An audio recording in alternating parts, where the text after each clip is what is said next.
अगं रिया, तुला शोधत होते. कुठे होतीस? अच्छा, प्रतापला साड्या दाखवायला गेली होतीस का? मग काय म्हणाला तो?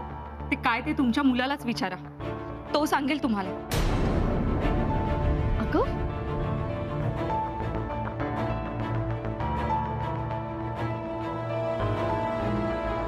प्रताप, काय चाललंय तुझं? ती रिया काय म्हणत होती आणि असं का बोलली ती माझ्याशी? प्रताप, तुझ्याशी बोलते मी. काय झालंय प्रताप? अरे बोल ना काहीतरी. आई, रियाला रामाच्या आणि माझ्या नात्याबद्दल सगळं कळलंय. प्रताप, अरे हे काय आता मध्येच? आणि तिला समजलंच कसं? माझ्यामुळेच समजलं.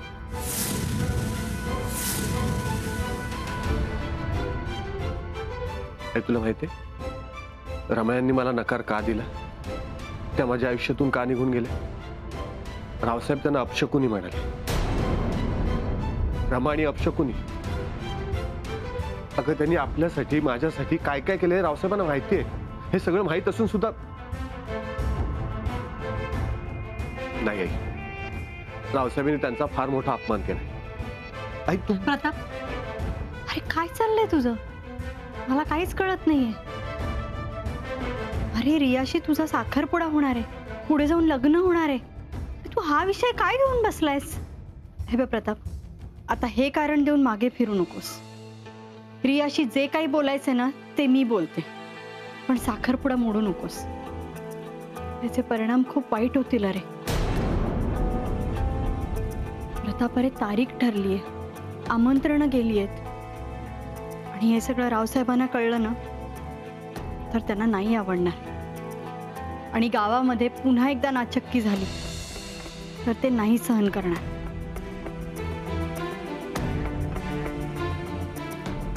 तेच काय, मलाही असं वाटतंय की सगळ्या गोष्टी व्यवस्थित पार पाडाव्यात.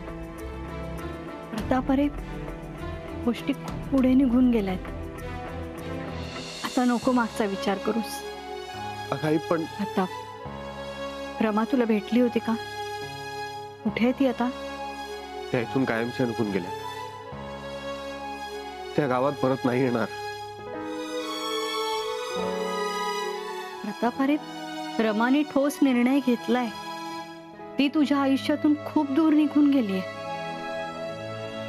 मग तू का अडकतोयस? प्रताप, अरे ह्या सगळ्या गोष्टी विसर आणि आता पुढे जायचा निर्णय घे. रियाची समजूत कशी काढायची ते मी बघते. समजलं? रिया, अगं काय झालं? तू नक्की कुठली साडी सिलेक्ट केलीस? त्या चारही घेऊन टाक. चारही? बरं ठीक आहे, आपण त्या सगळ्या साड्या घेऊ आणि नंतर ठरवू एंगेजमेंटला नक्की कुठली साडी नेसायची ते. अगं पण तू कुठे चाललीस अचानक? माझं एक महत्वाचं काम आहे, एका ठिकाणी जायचंय मला. अगं रिया ऐक तर, एवढी घाईघाईत का निघून गेली? एवढं काय महत्वाचं काम आहे हिचं? समजतो काय स्वतःला? ए पिंट्या, काय झालं रे? तो रावसाहेब. ए रावसाहेबांना काय रे अरे तुरे करतो? मग काय सत्कार करू त्यांचा? पोकळ धमक्या देतो ते पण मला. अरे पण तू का एवढा डोक्यात राग घालून घेते बाबा? माझी बाईक बंद पडली रस्त्यात, तर मी बघत होतो काय झालंय. तर मागणं आले डायरेक्ट बापावरनं बोलायला लागले. माझी पण सटकली. मग काय काय नाही ठेवली त्यांची आज. म्हणजे रमावरनं पण बोललास का त्यांना? सगळं सगळं बोललोय, काही सुद्धा नाही ठेवलं. पिंट्या, काय येडबीड लागले का रे तुला? हा, रावसाहेब म्हणजे काय गल्ली बोळातले कार्यकर्ते वाटले तुला? काय वाटेल ते बोलतोस ते? काय अक्कल विकल आहे का नाही? मग काय किती दिवस सहन करायचं आपण? किती दिवस त्यांचा मात सहन करायचा? अरे मोठी माणसं आहेत ती. काय मोगलाई लागून गेली का इथं? हे बघा, आपल्याला कोणी काय करत नाही. कसली मोठी लोक ही. घर म्हणजे या लोकांची ना जगात जगायची लायकीच नसते. मोठं घरण पोकळ वास, जशास तसं वागायचं. अरे पिंट्यात ती तशी वागली म्हणून आपण पण तसंच वागायचं का? त्यांनी पायरी सोडून वागणं केलं म्हणून आपण तसं वागलं तर त्यांच्यात आणि आपल्यात फरक काय राहिला? बरं ते सगळं जाऊ दे. रमाचा काही फोन आला तर का? कुठपर्यंत पोहोचली ती? अर्ध्या रस्त्यात पण नसल पोचली अजून ती. पोचली की करल फोन. विरोबा, त्या रमाकडे लक्ष ठेव बाबा, आणि याचं डोकं जरा शांत ठेव. फार हट्टी आहेस हा तू.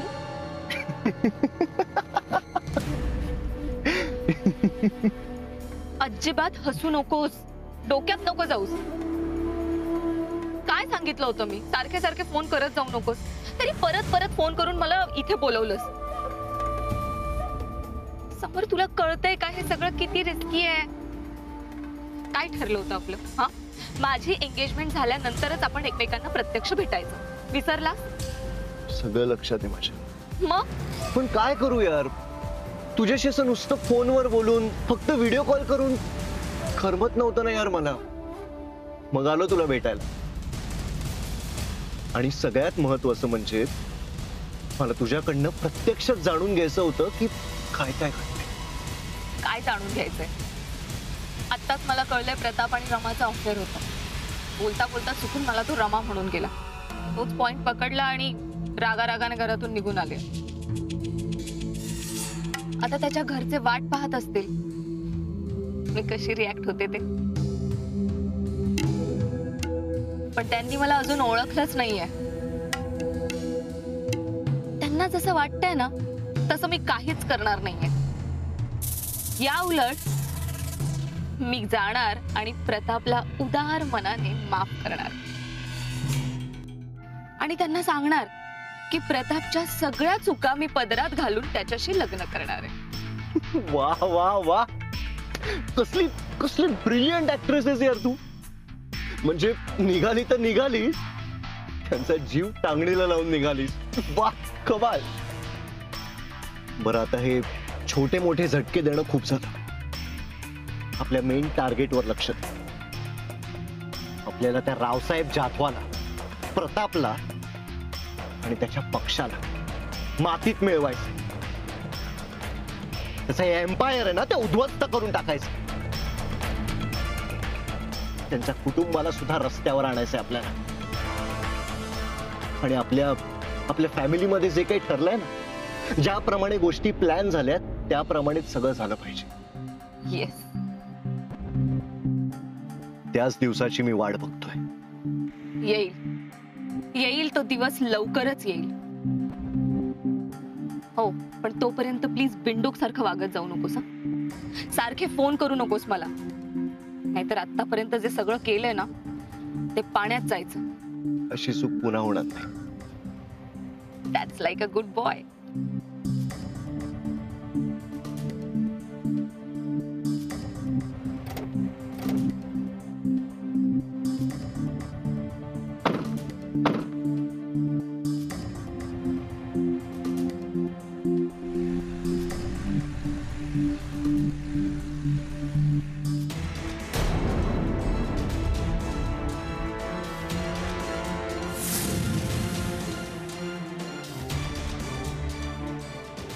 मी सुनिया. चल, मला ना निघायला लागेल लवकर. ओके, कोणीतरी बघेन.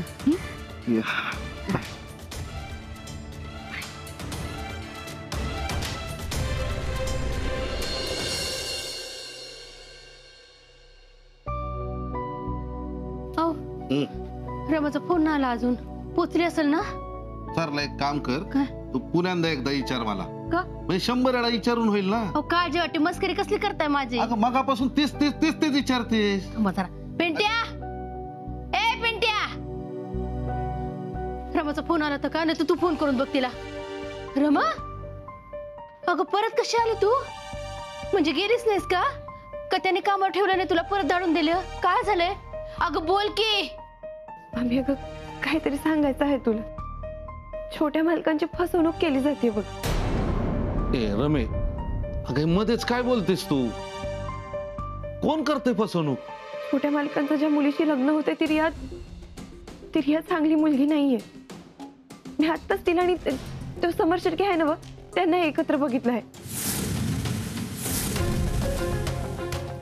ते मिळून छोट्या मालकांना फसवणार आहेत. मी आत्ता तिथून जात होते तेव्हा ते समजा बघितलं, ऐकलं आणि लगेच परत निघून आले.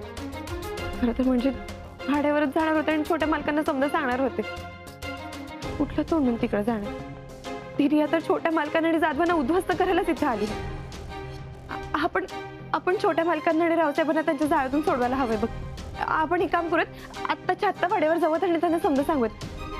पिंट्या दादा तू बी रमा, काय चाललंय तुझं? का भावनेच्या भरात वाहन चाललीस? त्या माणसाने तुझ्या आयुष्याचं काय मातेरे केलं माहिती ना तुला? तर त्या माणसांसाठी जीव तुटतोय तुझा. आणि वाड्यावर जाऊन काय सांगणार होती? त्या समर आणि रियाला बघितलं, त्यांचं बोलणं ऐकलंय, काय पुरावा आहे तुझ्याकडं? कोण विश्वास ठेवणार आहे तुझ्यावरती? आणि तिथे गेलं तर तीच माणसं म्हणतील पुन्हा वाड्यावर ही पोरगी आलेली आहे म्हणजे आमच्या आयुष्यामध्ये विष घालवणार म्हणून. भाभी पण आपण त्यांना. रमा, तू त्यांच्यासाठी सुखाचा जीव कशाला दुःखात घालते सगळं? तू काय म्हणाली होतीस मला? मी मागचं सगळं विसरून पुढे जाणार आहे म्हणून. मग का आलीस परत तू? नाही, आई म्हणते ते बरोबर आहे रमी. तू त्यांच्यासाठी तुझा एक दिवस का वाया घालवला? आज कामावर रुजू व्हायचं होतं ना तुला, मग त्यांच्यासाठी का परत आली? हे बघ रमी, हे सगळं करायची काही गरज नाही. तू आत्ताच्या आत्ता परत जा, मी तुला सोडायला तुझं. बरोबर आहे. मी तुला आधीच सांगितलं होतं तू नाशिकला जाऊ नको, तेव्हा नाही ना ऐकलंस माझं. निघाली ना जायला, मग आता जायचं तिथं. पेंट्या, जाऊन सोडू दे तिला. आणखीन एक, ती रिया आणि तो समर, या दोघांना तू बघितलं होतं, त्यांचं बोलणं ऐकलं हे कुणालाही सांगायचं नाही. अगं वाडा, तिथली माणसं, छोटे मालक यांच्याबद्दल कुणाशी काहीही बोलायचं नाही. ती माणसं आणि त्यांचं नशीब, जे काय व्हायचं ती होऊ दे. नाही रमे, काही झालं तरी ती लोक तुला कधी आपलं म्हणणार नाही. त्यामुळे या सगळ्याचा विचार आता तू नको करू. आजपर्यंत मोठ्या मनानं दुसऱ्यांसाठी खरंच खूप केलंस तू रमे, पण आता फक्त आणि फक्त स्वतःचा विचार कर. आता रात्र खूप झाली, उद्या सकाळी मी सोडून येतो तुला. रमा, जे काय मी तुला सांगितलं ते तू ऐकशील असं वचन पाहिजे मला तुझ्याकडनं.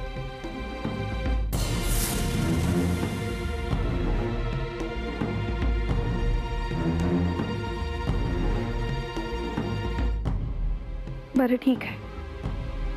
समर आणि रिया बाबत कोणाकडे काय मी बोलणार नाही, वचन देते तुला.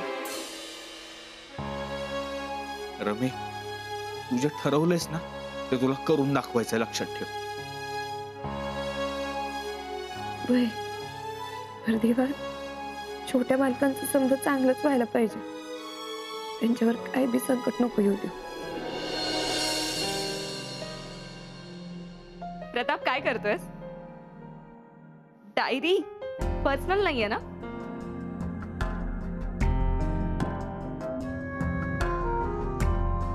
कविता?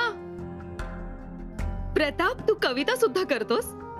वाव, मला सांगितलं नाहीस कधी तू? सॉरी या, मी तुझी डायरी डायरेक्टली वाचते, पण कविता असल्यामुळे मी खरंच अडवू शकले नाही स्वतःला. तुला शेतात, राजकारणात इंटरेस्ट आहे माहिती होतं, पण कवितेत सुद्धा? वाव यार, तू मल्टी टॅलेंटेड आहेस. खरं तर तुझ्यासारखा माणूस आहे ना मी आजपर्यंत पाहिला नाहीये. अजून काय काय टॅलेंट आहे तुझ्यामध्ये सांग ना. तुला सांगू, तुझ्यासारखा जोडीदार मला मिळणार आहे, त्यामुळे मला एकदम लकी असल्यासारखं वाटतंय. ए, मला तुझी एखादी कविता वाचून दाखव ना. एवढं तरी म्हणणं ऐक ना माझं, प्लीज.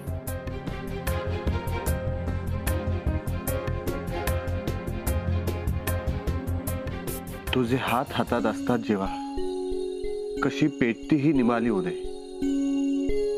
तुझे गीत कंठात आले जरासे, उभ्या वाळवंटात भिजली मन. कितीदा मी माझ्या सवे गुज करतो, तुझे शब्द देतात आधार. इथे पावलांवर उमलतो चाफा, तुझ्या सोबतीचाच हुंकार. तुझी पाठ फिरता युगांचाच अंधार. आला उशाशी तो छळतो मला, तळव्यात रुतल्या तुझ्या चेहऱ्याची ही थरथर आणि कंप करतो मला. So touching. इतकं इमोशनल आणि इतकं सुंदर तू लिहू शकतोस. I can't believe it.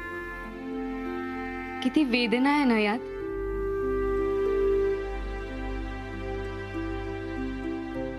Pratap, एक सांगू, मला माहितीये तू रमाच्या प्रेमात होतास. तुझं ब्रेकअप झालं, त्रास होणं साहजिकच आहे. पण प्लीज त्यात गुंतून पडू नकोस आणि स्वतःला त्रास तर अजिबातच करून घेऊ नकोस. मी मदत करेन तुला यातून बाहेर पडायला. आणि हो, तुझी बायको म्हणून नाही, तुझी बेस्ट फ्रेंड म्हणून. Don't worry. And I am sure येत्या 2-4 दिवसात याच डायरीत तू माझ्यावर एक कविता लिहिशील. I am very very sure about it. आणि मी त्या दिवसाची वाट पाहिल.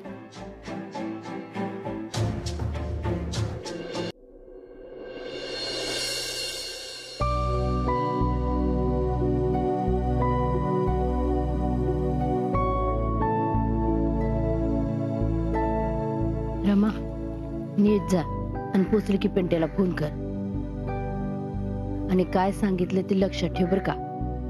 आई तू आता जात, नाहीतर ती निघेपर्यंत निरोपच देत राहशील आणि जे सांगितलंय त्याची परत उजळणी चालूच राहील.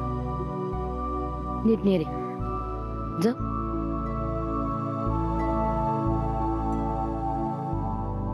चला, नाहीतर काहीतरी आठवलं म्हणून याची परत. पिंट्या दादा, मला तुला काही सांगायचंय. बोल की. नाही म्हणजे तसं आम्ही माझ्याकडून वचन घेतलं की तरी याबद्दल कोणाला काय बी सांगू नको म्हणून. पण माझी तुझ्याकडे एक विनंती आहे. पिंट्या दादा, छोट्या मालकांचं वाईट होताना नाही बघू शकत रम्या. तेव्हा आता काय बी करून तू तरी याचा खरा चेहरा त्यांच्या समोर आहे. तू त्यांना तिच्या जाळ्यातून वाचव. ही विनंती आहे बघ तुझ्याकडे. हे बघ, त्यांना काय बी होता कामा नये. एवढा मोठा दगड उठून जातील र. रम्या, अगं वेडी आहेस का तू? तुझे ते छोटे मालक परवा मला रस्त्यात भेटले होते तर माझ्याशी नीट बोलले पण नाही, आणि त्यांच्यासाठी तुम्हाला हे सगळं करायला सांगते, त्यांच्यासाठी विनंती करते मला. अरे मग काय करू पिंट्या दादा? हे बघ, तुला बी माहितीये छोट्या मालकांचं किती बी काय बी झालं ना तरी मनाने त्यालाही चांगले आहेत. आणि छोट्या मालकांनीच नाही तर त्यांच्या समध्या कुटुंबाने लय काय केलंय आपल्यासाठी. लय उपकार आहेत त्यांचे आपल्यावर. किती वर्ष मामी त्यांच्याकडे काम करत होती. मला बी त्यांनी काम दिलं, मला उभं केलं, माझ्या शिक्षणात मला मदत केली, आपल्या चिंगीच्या शिक्षणासाठी बी मदत केली बघ. आपल्या हाडी अडचणीच्या येत नेहमी आपल्या पाठीशी उभे राहिले. आता एवढं समजा विसरून जायचं वय. आणि किती बी काय बी झालं ना पिंट्या दादा, तरी बी त्यांच्या घरचं मीठ खाल्लं आहे आपण. त्याची तरी झाड नको का ठेवायला आपल्याला? पिंट्या दादा, तिरिया त्यांचा घात करणार आहे. तुझी बहीण म्हणून तुझ्याकडे विनंती करते मी. रमे, परत असं माझ्या समोर हात नको जोडू. आणि मी माझ्याकडनं जेवढं होईल तेवढं करतो. त्या गोष्टीची काळजी नको करू. आणि आता इथून पुढं मी जी गोष्ट सांगतोय तेवढीच लक्षात ठेवायची. इथून पुढं फक्त स्वतःच्या आयुष्याचा विचार करायचा रमी. काय? चल चल चल. आई, आई कुठे आहे? आई, तू बोलवलं होतंस मला? हो, मी आपला खानदानी पारंपरिक चालत आलेला हार रियाला देते.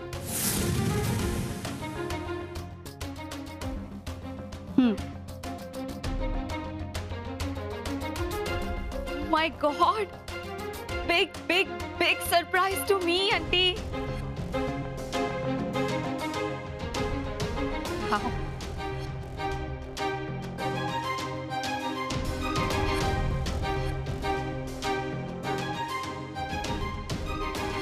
हा माझ्या सासूने खूप कौतुकाने मला दिला होता आणि त्यांच्या सासूने त्यांना. It's very beautiful.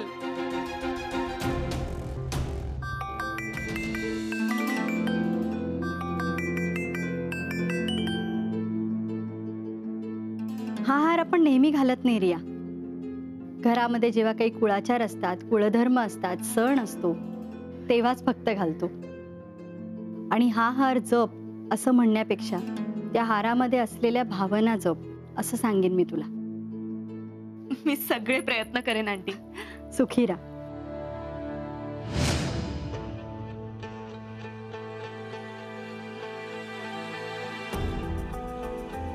हा जाधवांच्या घरचा खानदानी दागिना आहे. माझ्या सासूनी मला दिला असं समजणं आमचा पारंपरिक चालत आलेला दागिना आहे. प्रत्येक सासूनी आपल्या सुनेला दिलाय. आजपासून हा तुझा आहे.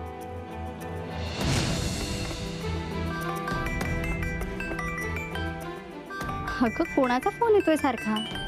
मॉमचा फोन आहे. अगं मग उचल ना. हो ऍक्च्युली मी फोन नाही उचलला ना की ती उगाच टेन्शन घेते. मी बोलू देते तिच्याशी. आलेच मी आंटी. हे प्रताप, आपलं काय ठरलंय?